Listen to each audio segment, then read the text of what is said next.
everything is basically shut down until there's a clear picture of what's what the health of the region is going to be. Um, Total and Eni have given notice to the Cypriot government that they won't proceed with a planned well in Block 6. I think it was early April, maybe, that ExxonMobil notified the government that they wouldn't proceed with the drilling in Block 10 for at least a year. Both of those, I think Total and Eni may come back within a year's time, and then ExxonMobil will probably be next September. So there's a good year to 18 months, so nothing really happening for that. As far as Aphrodite is concerned, there had been no scheduled plans to do development work on site at the Aphrodite field. So there you go. We've got a period of just waiting again. I mean, Cyprus has been through this before, as far as waiting for things to happen in the hydrocarbon sector. Um, the latest thing to happen is, of course, the well in Lebanon, which, while it's not commercial, I understand that there were pretty good indications that there may be some sort of a gas resource near to the well that they drilled there in Block 4. That was the name of the well, but that is in Block 4. There's still speculation that Total and Eni may get to drill in Block 9 in Lebanon by the end of the year. But I think that I think the queue is just sort of building up. You're going to have Eneco doing Cyprus when it gets going, and then I think it had plans to do maybe three wells right after another, and we're just going to see how that goes. The whole region is just waiting. The exception, of course, is Turkey, which is very keen to establish its presence in the Cyprus exclusive economic zone. Whether I mean, I think it has started its sixth well. Um, I think it's in Block 6 as well, although it is in the area that Turkey claims as its continental shelf. So it's not down near the area where Total and Eni had planned to drill. All the same, that block is licensed to Total and Eni by the Cyprus government, and Turkey is imposing itself there as it has on, I guess this is the sixth occasion. We'll see if it continues to do that. Regarding the coronavirus, it's hitting Turkey pretty hard. It's hitting it harder than it's certainly hit other places in the region, and so that's having a big impact on the Turkish economy. The currency there is really falling, and so you just don't know. I mean, how much money is Turkey willing to spend on drilling these wells when they don't look very prospective to begin with, and furthermore, you don't know the outcome. Even if it should make some kind of discovery, of course, it would be like totally overblown, but it would be ammunition for Turkey to insist on, its position regarding any future negotiations regarding the Cyprus problem. Israel, I think that it is going to be pretty quiet as well. Noble Energy has cut back a lot. It's reduced its budgets. Of course, Noble is occupied with other places. I think in the U.S. where the situation regarding oil production is pretty serious, and so I think Noble's probably preoccupied with that. It has managed to get the Leviathan on stream, and they're is the gas flow to Egypt now with Aden Tamar. Another problem with Israel is that the Delek group is facing some real serious problems regarding its creditors, and the price of oil caused um, the valuation of Delek shares to fall pretty seriously, causing its the creditors to lose faith in Delek's ability to repay its loans.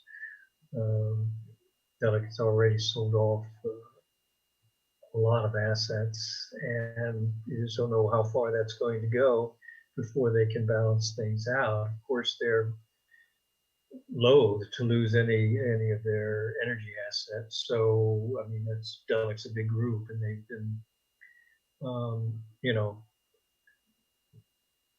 shuffling their decks over there and trying to find what they can sell to satisfy their creditors and maintain some sort of healthy stake in their energy investments. In Egypt, I think that Egypt is still pretty much working. I'm not sure. Um, I mean, there seem to be precautions, and the decline in the gas market, which demand in oil, demand for gas, this has fallen seriously for all producers globally, and so Egypt has essentially stopped LNG production, which it had just basically gotten started again, but there's just the demand, the price of LNG is way down, the price of gas by pipeline is coming down, so um, the whole world is just going to have to reconfigure.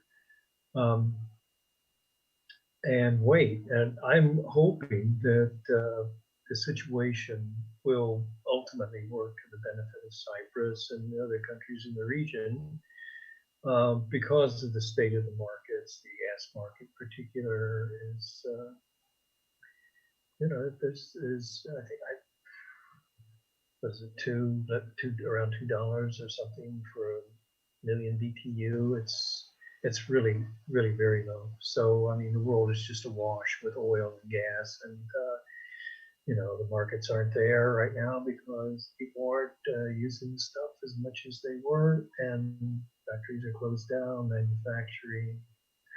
I don't know if people are using as much power, and certainly in regard to oil, transportation has really fallen off due to the lockdowns. So I'm hoping that this will work for the better, for the best for the region, because it'll give, by the time they do restart drilling and get things going again and get development working, it'll be probably the second part of this decade. And so, maybe by that time the markets will sort themselves out. There will be a renewed demand.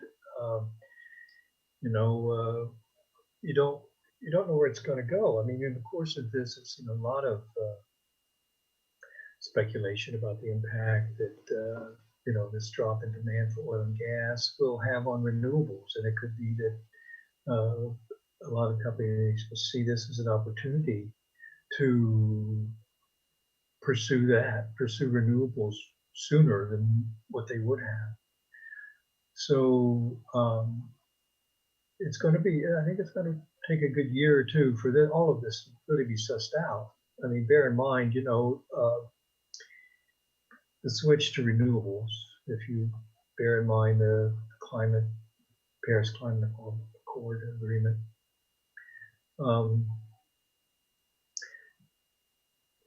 a major shift's going to have to take place anyway. They're going to have to shift around the models, the energy models, the economic models, in order to address the issues that we're confronted with regarding climate change. So why not do them now? Why not go ahead and sort of get on that bus and ride? So that's I mean, there's a lot of things to think about, a lot of things to consider. I don't think that this is the end of the gas industry for the region, but we'll see. There's going to be some adjustments. You know, there's going to be some adjustments. So I think we've covered Nile Delta, the Egypt thing. There's, you know, that's very perspective area. It's going to stay perspective. But again, it's all going to depend on how the future goes, the future markets, economies. But I think that's going to be important for a long time. Egypt will continue to be a big market and a big producer, and well, I mean, you know, as far as the region's concerned. So, you know, there's going to be an impact, but I can't really say that I think it's going to be negative or positive. I think that something will happen that will create a certain amount of equilibrium there.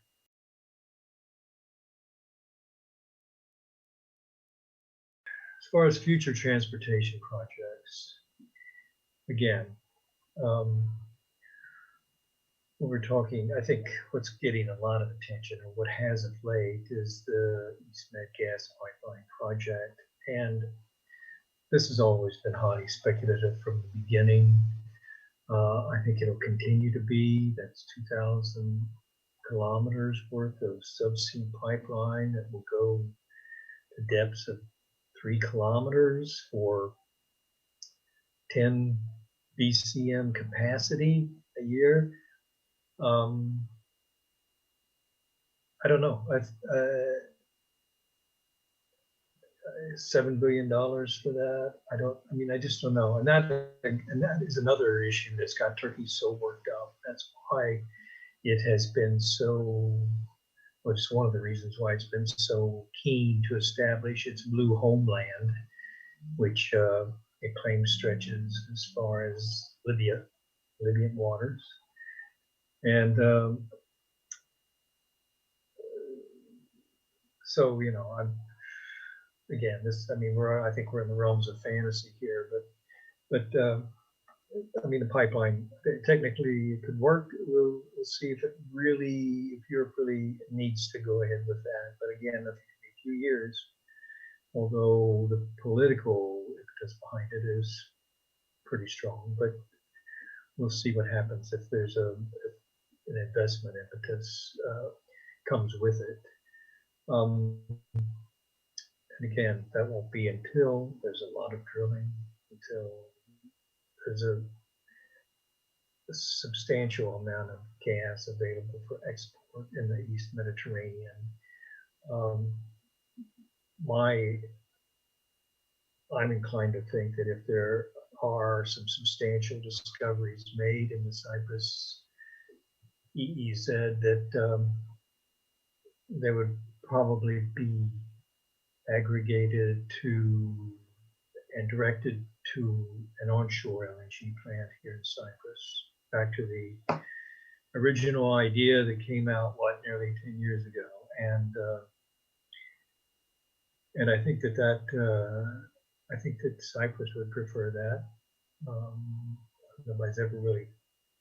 Nobody's said that because you've got this political pipeline thing going, but I think that that's really what would be preferred. I don't know if the Israelis would want to take part in that, and of course, anything that the Israelis take part in, the Lebanese will not take part in.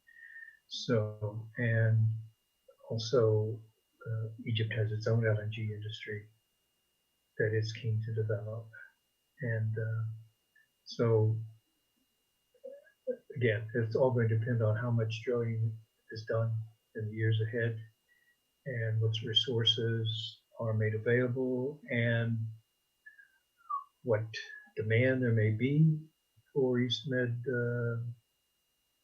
LNG or gas, and you know how much investment companies are willing to put into it.